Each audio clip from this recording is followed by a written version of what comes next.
성경에 보면 하나님의 자녀들 또 하나님의 백성들을 말하면서 비유로 나무라고 이렇게 표현할 때가 있습니다. 그래서 여러분 성경을 읽다 보면 이스라엘 백성들이나 또 우리를 가리켜서 감람나무다, 또 포도나무다, 또 푸른 나무다, 등등 나무라고 하는 그런 표현을 합니다. 심지어는 시냇가에 심겨진 나무다라고 이렇게 말씀도 합니다. 하나님의 자녀를 비유할 때 절대로 풀이나 어떤 잡초나 이런 것으로는 표현하지 않아요. 왜 그러냐면 하나님의 자녀들은 나무로서 자라야 되고 열매를 맺어야 하는 것이기 때문에 그렇게 표현을 합니다. 그래서 인생에서 풀이라고 만약에 비유를 했다고 한다면, 그것은 하나님이 없는, 신앙이 없는, 또 생명이 없는, 영원한 생명이 없는 그런 사람들을 대표하는 표현으로 그렇게 사용하고 있습니다. 특별히 이사야서의 말씀 40장 6절부터 8절까지 보면 그 말씀을 하고 있거든요. 인생은 풀과 같다라고 하는 말씀을 하는데, 그것을 베드로 전서에서는 그 말씀을 인용하면서 이렇게 설명하고 있어요. 모든 육체는 풀과 같다는 거예요. 근데 그 풀의 특징은 뭐냐? 들에 피는 꽃의 특징은 뭐냐? 다 마르고 꽃은 떨어지고 시든다는 거예요. 근데 주님의 말씀은 영원토록 세세토록 있다. 그 말씀이 바로 복음이다라고 이렇게 설명을 합니다. 여기에 지금 풀이나 꽃 같은 거는 하나님이 없는 인생을 말하고 있는 거예요. 자기 인생의 삶 속에 하나님이 없어요. 그러니까 메마른 인생을 살고요, 그리고 떨어지고 마는 그런 인생으로 살아가게 됩니다. 그러나 하나님의 사람들은, 하나님의 자녀들은 마르지도 않고 떨어지지도 않는다는 거예요. 하나님의 말씀이 있다면, 복음이 있다면 영원한 존재라는 것을 말하고 있다는 거예요. 그래서 절대로 하나님의 자녀들을 표현할 때 풀이나 꽃으로 이렇게 말하지 않아요. 비유를 할 때 나무로 그래서 비유를 하는 것을 볼 수가 있습니다. 특별히 시편 말씀에 보면, 시편에서는 시편 1편이 복 있는 사람은 이렇게 시작하잖아요. 그래서 복 있는 사람은 어떤 사람이냐라고 하는 쭉 얘기를 하다가, 그는 누구냐? 시냇가에 심은 나무다는 거예요. 그래서 철을 따라서 열매를 맺고 그 잎사귀가 마르지 않는다는 거예요. 떨어지지도 않고 마르지도 않고 항상 형통한 것이 하나님의 자녀다라고 하는 것을 말하는 거예요. 그래서 하나님의 사람들을 표현할 때, 나무로 표현할 때 이렇게 비유적으로 표현을 하는 거죠. 근데 시편 오늘 1편 1절에서 3절까지의 이 시냇가에 심은 나무보다도 훨씬 더 중요하면서 최고의 표현을 쓰고 있는, 하나님의 백성들, 하나님의 자녀들에 대해서 비유로 표현을 쓰고 있는 말씀이 오늘 우리가 읽은 바로 이사야서 63장 1절에서 3절인데, 특별히 3절 말씀에 보면, 뭐라고 얘기합니까? 특별히 복음의 메시지를 전하면서 이 복음의 역사가 무엇인지, 또 그 복음이 어떻게 역사되고 있는지, 그것을 메시지를 통해서 우리가 보여주고 있는 것이죠. 자, 우리 말씀을 한번 보겠습니다. 1절부터 3절까지. 주 여호와의 영이 내게 내리셨으니 이는 여호와께서 내게 기름을 부으사. 여기는 지금 이사야를 말하기도 하지만은 사실 이사야가 말하는 이 자기에게 부어졌다는 것은 앞으로 오실 메시아 그리스도를 얘기하는 거죠. 그가 가난한 자들에게 아름다운 소식은 복음인데 그 복음을 전한다. 그래서 마음이 상한 자를 고치고 포로된 자에게 자유를 주고 갇힌 자에게 노임을 선포한다. 그러면서 은혜의 해, 신년이죠. 50년마다 자유를 주는 희년이 그날이 올 것이고, 그리고 하나님께서 슬픈 자들을 위로하는 그런 날이 임한다. 그러면서 슬퍼하는 자들에게 화관을 주고, 제 대신에 기쁨의 기름을 주고, 슬픔 대신에 찬송의 옷을 주고, 근심 대신에 그들에게 하나님의 의의 나무가 되는 그런 존재로 삼으신다라고 하는 거예요. 그 이유는 뭐냐? 하나님께서 거기다 그렇게 심어서 하나님의 영광을 나타내도록 하기 위해서 의의 나무로 심었다고 이렇게 말씀을 하고 있습니다. 그래서 기가 막힌 말씀을 하는 거예요. 이 말씀은 예수님이 공생애를 시작하시면서 선포했던 말씀이에요. 그래서 누가복음 4장에 보면 이 말씀을 그대로 인용하고 있거든요. 그래서 예수님이 이제 공생애를 시작하시면서 이제 하나님의 천국 복음을 전하면서 특별히 나사렛에서 회당에서 돌아가면서 성경을 읽는 그런 시간들이 있었는데, 예수님이 읽으실 시간이 됐어요. 근데 예수님은 자기가 읽으실 그 시간에, 자기가 맡아야 되는 담당하는 시간에 이사야서 61장 1절에서 3절을 펴서 읽으셨어요. 그게 누가복음의 말씀이거든요, 4장에. 그러면서 본인이 바로 거기 나타나고 있는 사람이다라고 하는, 메시아다라고 하는 것을 말씀하시면서 출사포 같이 얘기를 해요.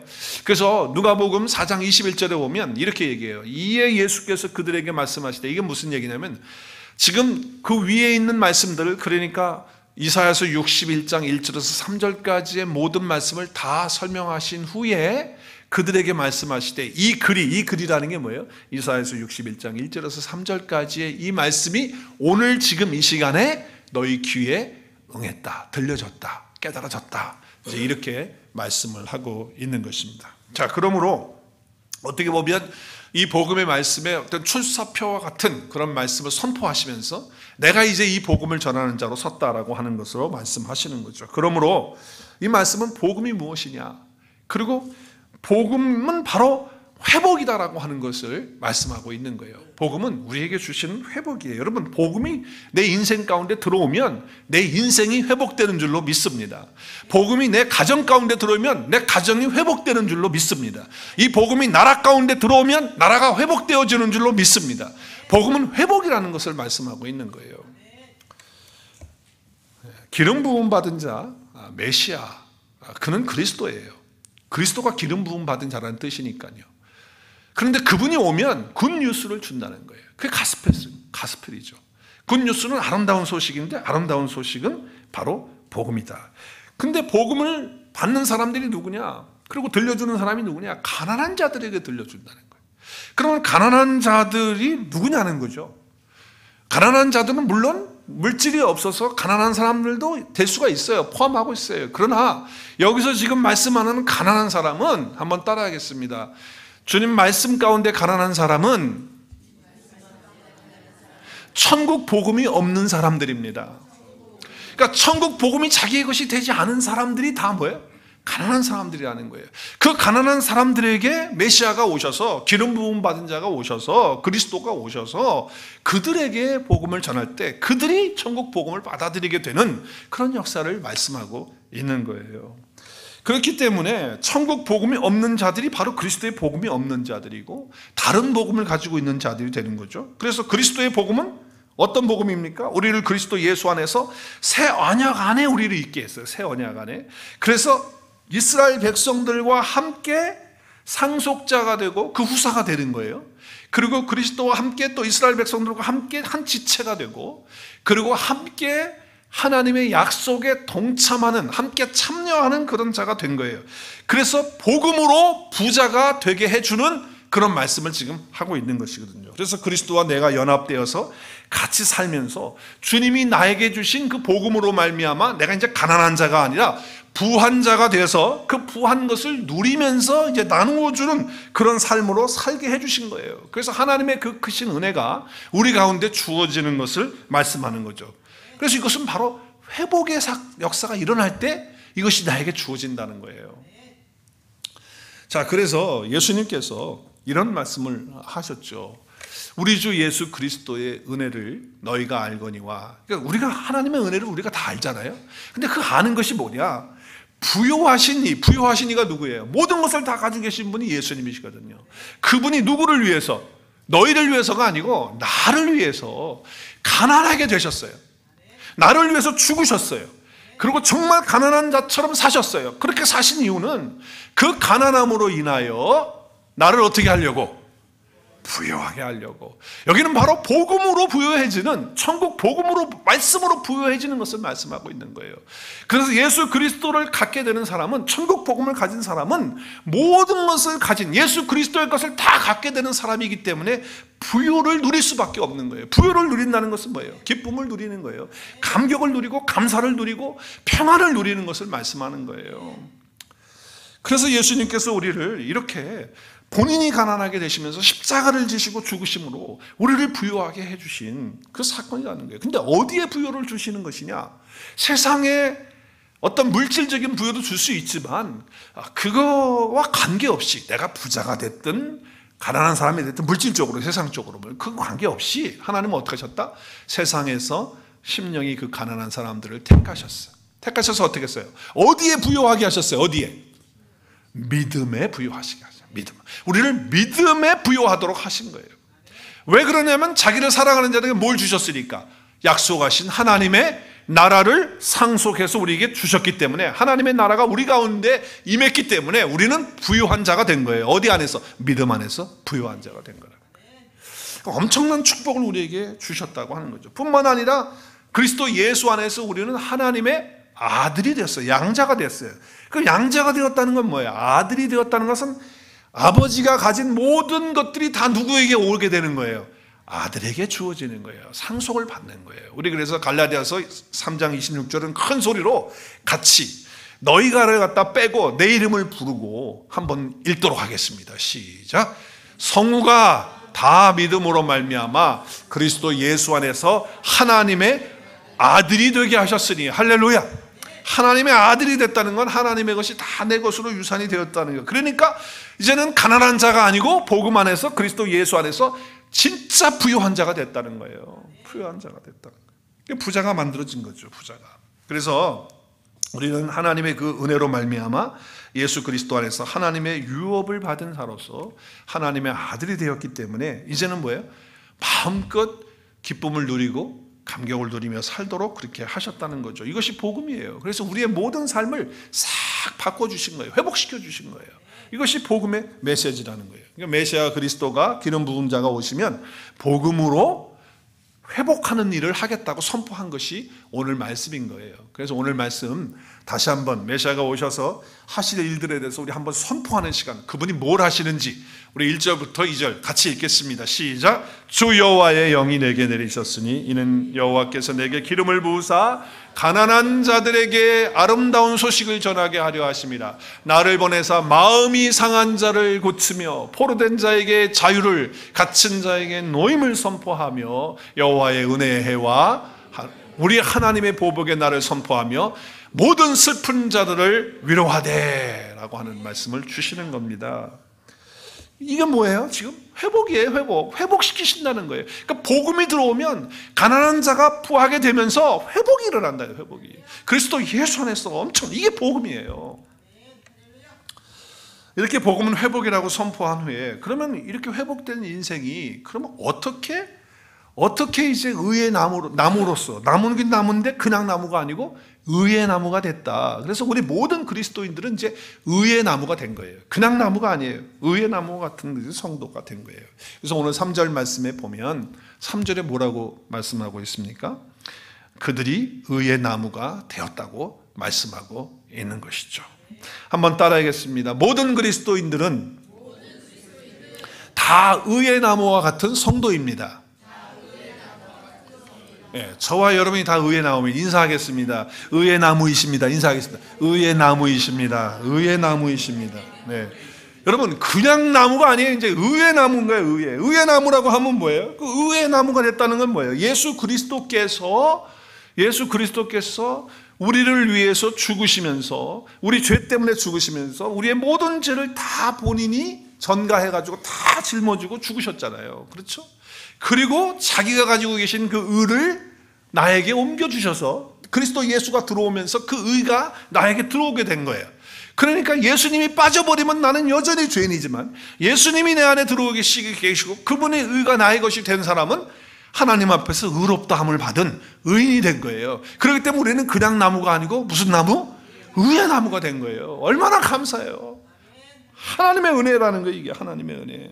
자, 그래서 의의 나무가 되어졌기 때문에 이 의의 나무가 되어지면 이제 하나님이 어떻게 하신다? 심으신다는 거예요. 이 땅에다가 심으시고 내 삶의 현장에다 심으시고 내 가정에 심으시고 우리 교회에 심으시고 나를 거기다 심어 놓는다는 거예요. 그 이유가 뭐냐? 왜 심어 놓냐? 목적이 있어요.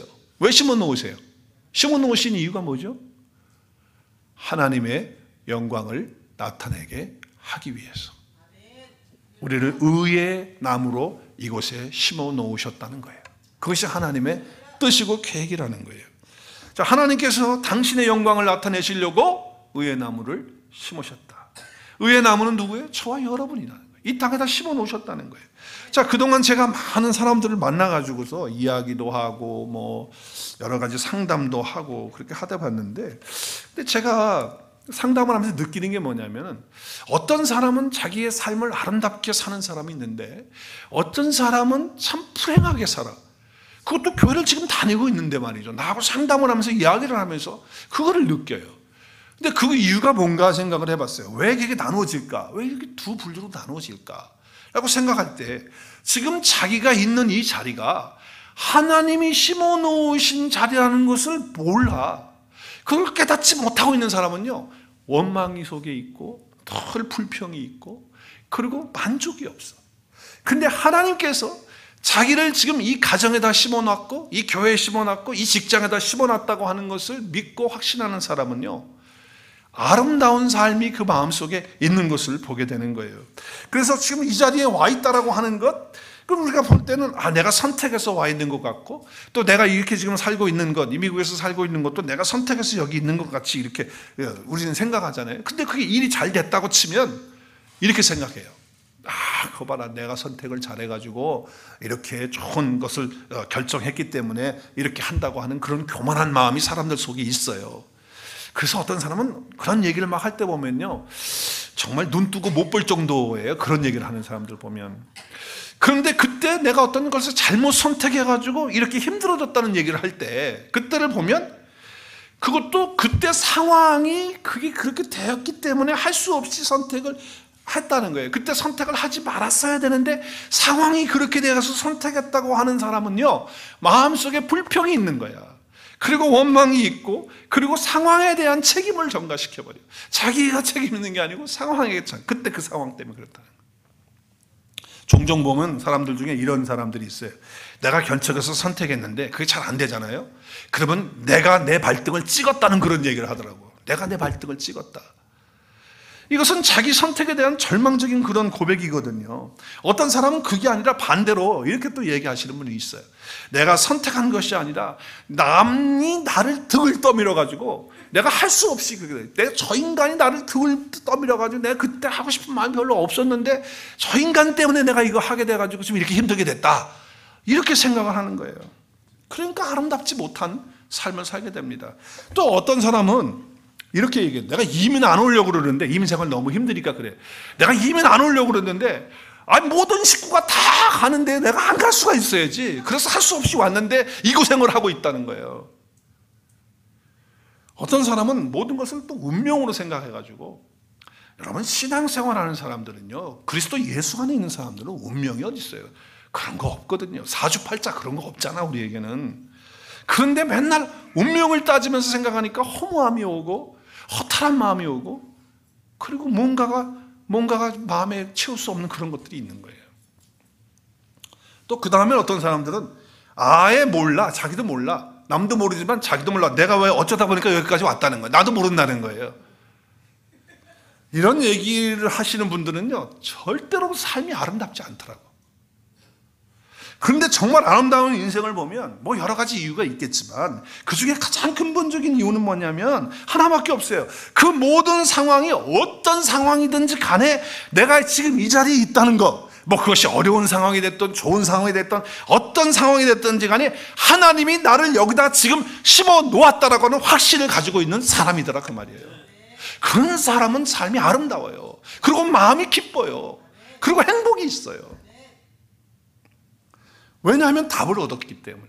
하나님이 나를 의의 나무로 부르셔서, 그리고 지금 이 가정에, 이 교회에, 이 직장에, 이 사업장에 나를 심어 놓았다는 거예요. 아틀란타에다 이민 오게 하셔서 여기 있게 했다는 거예요. 하나님이 심어 놓으셨다는 것을, 그걸 확신하는 사람은 다르다, 그 말이에요. 하나님이 이 고난 가운데, 이 어려움 가운데, 이 수치 가운데 왜 나를 두실까? 내가 처음부터 잘못 선택한 거 아니야? 내가 잘못된 거 아니야, 이거? 그게 아니에요. 하나님이 심어 놓으셨어요.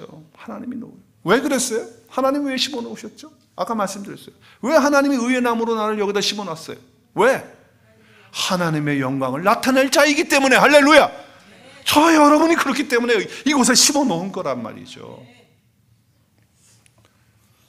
여러분은 어떻습니까? 여러분은 이 자리에 이런 마음에 저런 마음에 어떤 감정에 여러 가지 힘든 그런 부분이 있다고 생각합니다. 근데 여러분 한번 스스로 생각해 보세요. 나는 지금 이 상황 속에서 정말 하나님이 나를 이곳에 심어 놨다라고 하는 그 믿음 가운데서 평안이 있는지, 정말 주님이 주시는 기쁨이 있고 행복이 있는지, 감격이 있는지, 아니면 마음에 뭔가 불평이 있고 내가 처음부터 이러지 말았어야 되는데 내가 괜히 이래가지고 하는 어떤 그런 불평과 원망은 없는지 하나님이 저를 의의 나무로 삼으셨습니다. 예수 그리스도를 통하여 그렇게 했어요. 그렇다면 반드시 우리가 있는 그 자리에는 하나님이 심어 놓으신 거라는 거예요. 우리가 그것을 확신하시면서 모든 삶을 회복하고 아름답게 되어지는 삶의 축복이 있기를 주의 이름으로 축복합니다. 저와 여러분을 하나님이 그렇게 심어 놓으셨다라고 하는 것은 참으로 중요한 거예요. 자, 그렇다면 구체적으로 하나님이 왜 우리를 여기다가 이렇게 심어 놓으셨느냐는 거예요. 왜? 무엇을 위해서? 하나님의 영광을 위해서 그렇게 심어 놨다고 한다면, 그렇다고 한다면 우리는 어떻게 살아야 돼요? 그럼 우리는 어떻게 살아야 돼요? 의의 나무가 된 성도라고 한다면 우리는 지금 어떻게 그러면 살아나가야 되느냐라고 하는 것이에요. 우리는 이미 복음 안에서 회복이 되어졌습니다. 자, 이 사회를 통해서 하나님께서 지금 우리를 나무로, 그것도 의의 나무로 이렇게 비유를 할 때는 어떤 의도하는 바가 있어서 그러는 거예요. 나무에서 여러분 제일 중요한 게 뭐라고 생각하세요? 네, 열매도 중요해요, 장로님. 또 뭐가 더 중요할까요? 뿌리가 가장 중요해요. 여러분, 뿌리가 썩으면 열매 없습니다. 뿌리가 잘못되면 나무 다 그냥 죽어버립니다. 그러니까 뿌리가 가장 중요한 거예요. 그렇기 때문에 여러분, 나무에서 그 뿌리로부터 공급을 받지 못하면 그 나무는 서로 자라지도 못하고 이파리도 못 내고 열매도 이룰 수가 없는 거예요. 그래서 뿌리를 내린다는 것은 그 수분과 양분을 다 받아들여서 진액을 받아들여 가지고서 끌어올리는 이제 그것을 말하는 거 아니겠어요? 그렇기 때문에 우리 성도의 삶 가운데서 정말 중요한 것은 뭐다? 우리의 뿌리가 중요하다. 그래서 시편에 보면 우리를 시냇가에 심긴 나무로 이렇게 이야기를 하시잖아요. 그래, 그 시냇가에 심긴 나무는 뭐예요? 그 나무의 뿌리가 어디에 뿌리를 내리고 있다는 거예요? 시냇가에 쫙 뿌리를 내리고 있으니까 어떻게 해요? 철을 따라서 열매를 항상 맺고 잎사귀도 마르지 않고 모든 일이 형통하게 되는 그런 은혜를 입는다는 거예요. 그런데 이야기를 하기를 처음에 복 있는 사람을 얘기하면서 악인의 꾀를 따르지 않고 죄인의 길에 서지 않고 오만한 자의 자리야. 여러분 잘 보세요. 참 재밌어요. 처음에는 따라가요. 따라가. 잘 보세요. 그 다음에 두 번째는 어떻게 해요? 따라가다가 그 다음에 어떻게 해요? 거기에 서 있어요. 나도 모르게 서 있어. 그러다가 어떻게 해요? 그 다음에 어떻게 단계가 되잖아요. 그 다음에 앉아요, 앉아. 자, 그러니까 한번 잘 여러분의 삶을 한번 보세요. 처음에는 내가 막 따라가는 거야. 뭣도 모르고 따라가. 그러다 나도 모르게 그게 좋아가지고 서요.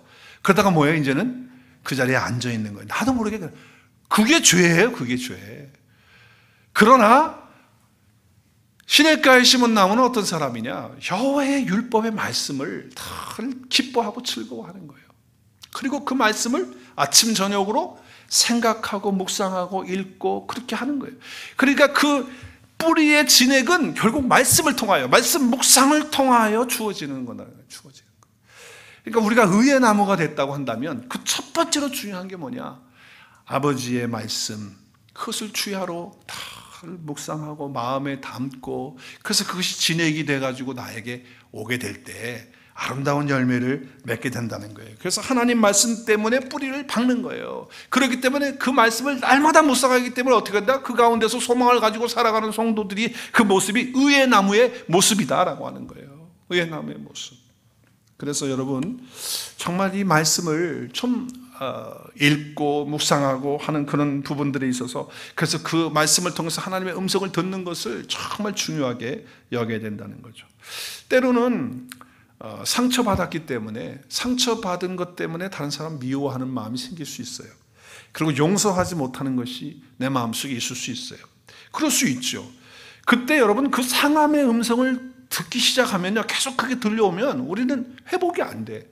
그러나 우리의 뿌리 가운데에 아버지의 말씀으로, 그 십자가의 은혜와 그 말씀으로 내가 듣고 그 말씀을 묵상하게 되면 거기서 공급을 받는 진액 때문에 그 사람을 이해할 수 있고 용서할 수 있고 받아들일 수 있고, 그리고 오히려 어떻게 해요? 내 마음의 평강 가운데서 그를 용서할 수 있고 사랑하는 자리까지 갈 수 있는 거예요. 이것이 어떤 거예요? 의의 나무의 모습이다라고 하는 것이죠. 그래서 우리는 자꾸 세상의 소리 듣고 내 속에 있는 상처의 소리를 듣고 자꾸 그러는 건 뭐예요? 말씀을 묵상하지 않기 때문에. 말씀을 묵상하면 그 소리가 들리거든요. 말씀의 소리가 들린단 말이에요. 하나님의 소리가. 너무 안타까운 거예요. 하나님의 소리, 하나님의 사람의 소리인데 한번 저를 따라하세요. 상처의 소리를 듣지 말고, 자기 탐심의 소리를 듣지 말고, 세상의 소리를 듣지 말고 하나님의 말씀의 묵상을 통하여 하나님의 음성을 들읍시다. 할렐루야. 네, 여러분 그렇게 될 때 우리의 뿌리에서부터 근원부터 이게 해결이 되는 거예요. 그때 우리의 믿음은 성장하고 강하게 되는 거거든요. 흔들리지 않거든요. 이 말씀의 뿌리를 내리는 거예요. 내가 예수님 믿고 빛 대신 주님이 내 안에 들어와 계시고 우리가 생수를 마시고 살고 있잖아요. 그럼에도 불구하고 어떨 때는 어둡고 어떨 때는 목마를 때가 있단 말이죠. 근데 사실 의의 나무가 이미 되어져 있는데도 좀 이렇게 우울할 때가 있고 뭔가가 답답할 때 있고 침침할 때가 있고 좀 정상적이지 않을 때가 있다 이 말이에요. 그건 영적 공격을 받고 있는 거예요. 그거는 지금. 그리고 그거는 뭐예요? 은혜 밖으로 지금 내가 뭔가가 지금 이게 말씀 묵상이 잘 안 되고 있다는 증거고 기도가 잘 안 되고 있다는 증거 아니겠어요? 사단 마귀에게 다 도둑질 당하고 있는 거예요.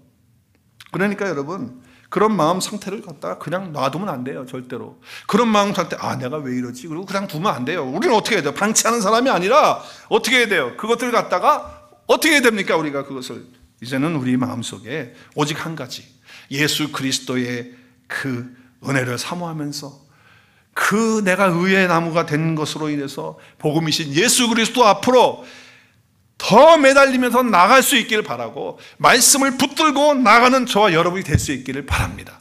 그 방법밖에 없어요. 하나님 앞에 기도해야 돼요. 하나님 앞에 말씀 묵상해야 돼요. 말씀을 소리내어 읽으세요. 말씀을 암송하세요. 말씀을 붙들고 부르짖어 기도하세요. 이렇게 기도하세요. 하나님 나를 도와주세요. 내 마음이 지금 이렇습니다. 내 마음이 너무 답답합니다. 내 마음이 죽을 것 같습니다. 내 마음이 무너져 있습니다. 내 마음이 어둡습니다. 하나님 말씀으로 주님 나를 새롭게 하여 주옵소서. 이렇게 주님 앞에 반드시 나가서 부르짖고 기도하면 하나님께서 은혜를 허락하시고 복음의 회복의 역사를 여러분 마음속에 말씀을 통하여 주실 것입니다. 물론 쉽게는 되지 않아요. 그게 쉽게 되지 않아요. 절대 쉽게 돼요. 목사인 나도 쉽게 되지 않아요. 그러나 말씀을 붙들어야 돼요. 정말 시냇가에 심긴 나무처럼 말이죠. 그 뿌리가 깊이 내려가서 그 시냇물을 진액을 빨아서 오듯이 말이죠. 말씀 묵상을 그렇게 하고 그리고 기도 안에서 그렇게 주님을 붙들고 나가게 되면 빛 대신 주님께서 다시 우리의 삶을 비춰주시고 생수가 되신 주님께서 우리에게 생수의 강이 우리 속에서 터질 수 있도록 역사해 주실 줄로 믿습니다. 그러면 삶이 바뀌는 거예요. 내 마음이 전환이 되는 거예요. 밝게 바꿔지는 거예요. 밝게. 그리고 생수의 강이 흘러넘쳐서 목마름이 없는 풍족한 삶이 이루어진단 말이에요. 이건 내가 할 수가 없어요. 주님의 말씀을 통하여 주님의 은혜를 통하여 주어지는 것이라는 거죠. 또한 의의 나무와 같은 성도의 모습은 오늘 말씀에 보면요,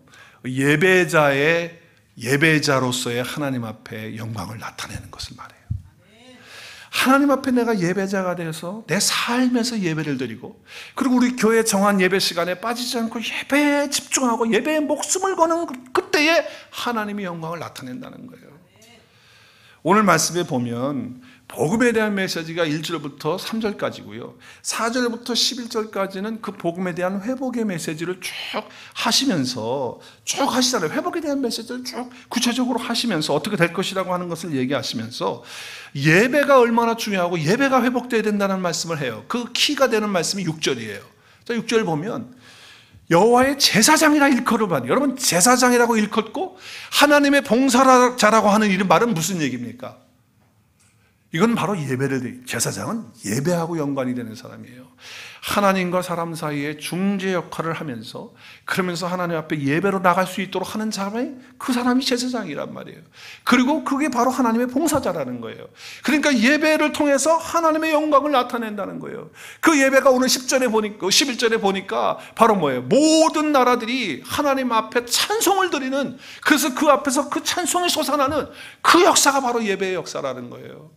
그리고 10절에 보면 그 예배는 뭐냐? 하나님으로 말미암아 기뻐하고 즐거워하는 것이 예배거든요. 나의 영혼이 하나님으로부터 즐거워하는 것이 예배예요. 구원의 옷을 입고 하나님을 찬양하는 것이 예배예요. 하나님이 우리에게 새로운 것으로 입혀주는 것이 예배란 말이에요. 예배. 그래서 주님이 나의 신랑 되시고 내가 신부 되어서 함께 연합되어 기뻐하고 찬양하는 것이 예배 아니냔 말이에요. 우리의 삶에서 이 예배가 이루어지고 우리가 모여서 함께 예배하는 이 예배를 회복할 때에 그걸 통해서 어떻게 해요? 하나님의 영광을 나타내는, 하나님의 영광을 나타내는 것이 되는 거다. 그게 누가 할 일이냐? 의의 나무로서 심겨진 성도가 해야 될 일이다라고 하는 것을 말씀하고 있는 거예요. 어떤 상황에 있든지 어떤 마음을 갖고 있든지 어떤 감정에 상한 것이 있다 할지라도 상관없이 하나님을 향하여 예배를 멈추지 않는 저와 여러분이 될 수 있기를 바랍니다. 어떤 상황 속에서도 신실하게 예배하는 자가 의의 나무로서 하나님께 심겨진 자라는 사실을 기억하셔야 돼요. 나는 그런 사람이다. 그래서 이 예배를 통해서 하나님의 영광을 나타낼 자가 바로 나다라고 선포할 수 있기를 주의 이름으로 축복합니다. 특별히 여러분 상황이 어려우면 어려울수록 더 예배를 뜨겁게 드려야 돼요. 우리는 조금 어려워지면 예배를 멀리 하려고 그러고 왜 그러는지 모르겠어요. 힘들었어요. 목사님 피곤했어요. 힘들었어요. 바빠서요. 그럴 때일수록 더 예배를 뜨겁게 드릴 수 있기를 주의 이름으로 축복해요. 예배를 드리고 싶은 마음이 없을 때도 생겨요. 사람이니까 오늘은 좀 드리고 싶다, 예배에 빠지고 싶은 그런 마음이 있을 수 있어요. 그럴 때 우리는 하나님께서 나를 예배자로 세우셨고 의의 나무로 심었기 때문에 하나님의 영광을 위하여 예배의 자리로 더 격렬하게 예배를 멈추는 것이 아니라 오히려 그런 마음이 들 때 더 의도적으로 예배를 앞에 나와서 예배하는 저와 여러분 될 수 있기를 바랍니다. 환난과 어려움과 고통이 있을수록 더 예배를 해야 된다. 열심히 예배할 때 하나님이 온 세상을 통하여 영광을 받으시는 거예요. 자, 뿐만 아니라 오늘 한 가지 더 보면 의의 나무, 심겨진 나무는 믿음이 자라서 그 뜻대로 삶의 열매를 맺어서 하나님의 영광을 나타내는 거예요. 자, 그러니까 믿음이 자라야, 나무가 자라야 뭘 맺어요? 열매를 맺는 거예요. 자라지 못하면 뭐예요? 열매를 맺지 못해요. 진액을 받아가지고 자라야 돼요. 믿음이 자라야 된단 말이에요. 성장해서 그 뜻대로 삶의 열매를 맺어서 하나님의 영광을 나타내는 거예요. 하나님의 영광은 열매예요, 열매. 그래서 시편 1편에서 우리가 봤잖아요. 시냇가에 심긴 나무는 어떻게 한다고요? 어떻게 열매를 맺는다 했어요 아까? 시절을 쫓아 철을 따라서 다 열매를 맺는다. 그러니까 안 맺는 날이 없다는 거예요. 열매를 맺는다는 것을 이야기하고 있는 것이죠. 여러분 에스겔서 47장의 말씀에 보면 성전 문지방에서부터 물이 흘러나와요. 그래가지고서 측량을 하는데 발목 가져오고 또 이제 처음에 발목, 무릎, 허리, 어깨 그러다가 나중에는 그게 강이 돼버려요. 그래서 여러분 그 물이 흘러가는데 에스겔이 그 환상 그림을 보거든요. 그 환상 그림을 보는데 그 물이 흘러가요. 근데 물이 흘러가는데 양쪽 좌우에 뭐가 있는 줄 아세요? 그 강이 돼가지고 물이 쫙 그 성전 문턱에서부터 문지방에서 흘러나온 물이 그 성령인데 말씀인데 그것이 흘러나올 때 그 좌우에 있는 것들이 뭔지 아세요? 좌우에 있는 것들이 뭐예요? 성경을 열어 보셔야 되겠죠? 예, 41장 12절에 보면 강좌우라는 게 뭐냐면 성전 문지방에서부터 흘러나온 물이 이제 강이 돼가지고 쫙 넘치는 강이 됐어요. 그래서 흘러가는데 그 환상을 지금 그림을 보는데 에스겔이 보는데 그 좌우가에 뭐가 있다고요? 각종 먹을 과실나무들이 쫙 있는 거예요. 그런데 그냥 있는 게 아니고 자랐어. 자라니까 뭐예요? 잎사귀가 싱싱하고 시들지 않죠. 자라니까. 그리고 뭐예요? 자랐으니까 뭐가 맺혀? 열매가 맺혀. 근데 열매가 끊이지 않는 거예요. 철을 따라 계속 열매를 맺는 거예요. 그런데 성경을 에스겔은 뭐라고 설명하고 있습니까? 달마다 새 열매를 맺는 거예요. 왜 그러냐? 그 물이 성소를 통하여 하나님으로부터 성령을 통하여 말씀을 통하여 그것이 주어졌기 때문에 그렇다는 거예요. 근데 그 열매는 못 먹을 열매예요? 너무 맛있는 열매고 또 그 잎사귀는 어디에 쓰여요? 약재료로 쓰이는 거예요. 할렐루야. 이런 역사가 이루어졌다라고 하는 것이죠. 그러니까 의의 나무로서 열매를 맺어서 누구에게 영광을 올려드리는 거예요? 하나님께 영광을 나타내는 거죠. 그분의 영광을 드러내고 나타내는 것이 바로 열매를 통해서 맺는 거예요. 그러니까 아름다운 영향력을 맺는 거예요. 여러분 제가 일부 예배 또 예를 들었지만은 여러분, 쓰레기가 많은 그곳에다가 사과나무 심으면 그 사과나무가 자라가지고서 쓰레기 열매를 맺습니까? 무슨 열매 맺어요? 사과나무. 사과나무를 심어 놓으면 그 환경이 쓰레기가 많이 있는 곳이라고 할지라도 그 사과나무가 자랐다고 한다면 반드시 사과 열매를 맺는 거예요. 여러분, 냄새가 나는 그런 거름이 많은 그런 곳에다가 사과나무를 심었어요. 그러면 냄새 나는 거름의 열매를 맺습니까? 아니에요. 사과 열매를 맺는 거예요. 하나님께서 저와 여러분을 의의 나무로, 정말 어떨 때는 쓰레기가 많은 곳에다 심을 수도 있고 거름나고 냄새나는 그런 곳에다 우리를 심을 수도 있어요. 그러나 우리가 자라기만 한다면, 진액을 받아서 자랄 수만 있다고 한다면 하나님께서 맺게 해주시는 아름다운 열매를 맺어서 우리 하나님께 영광을 나타낼 줄로 믿습니다. 그러니까 여러분, 환경을 탓하지 말라는 거예요. 하나님은 환경 탓하고 환경 때문에 아니면 내가 잘못 선택해서 이렇게 그딴 소리 하지 말라는 거예요. 우리는 여호와의 심겨진 의의 나무라는 사실을 기억하시고, 어떤 상황 속에서도 나는 하나님의 의의 나무기 때문에 주님으로부터 진액받고 말씀으로부터 진액받아서 정말 자라가지고서 달마다 철마다 새 열매를 맺어서 정말 먹을만하고 배부르고, 그리고 많은 사람들에게 좋은 영향력을 줄 수 있는 그런 자가 되는 것이다라고 하는 것을 믿을 수 있기를 바랍니다. 저와 여러분은 그런 사람이에요. 그러니까 어느 곳에 있든지 간에 오늘 말씀을 마치면서 여러분의 삶 속에 나는 의의 나무다, 하나님이 심겨놓은 의의 나무다, 내 가정에다가 이 교회에다가 이 세상에다 나를 심어놓은 의의 나무다라고 하는 것을 기억하시면서 예수 그리스도 안에서 의롭게 된 자로서, 의의 나무로서 이제는 살아가시는 축복이, 그리고 그것을 누리는 자들이 될 수 있기를 주의 이름으로 축복합니다. 그래서 세상이 줄 수 없는 그 평안과 행복과 기쁨과 가치를 가지고 살아가는 그런 삶이 저와 여러분 가운데 있어지길 바라요. 우리 함께 기도하는 시간 갖겠습니다. 우리 기도.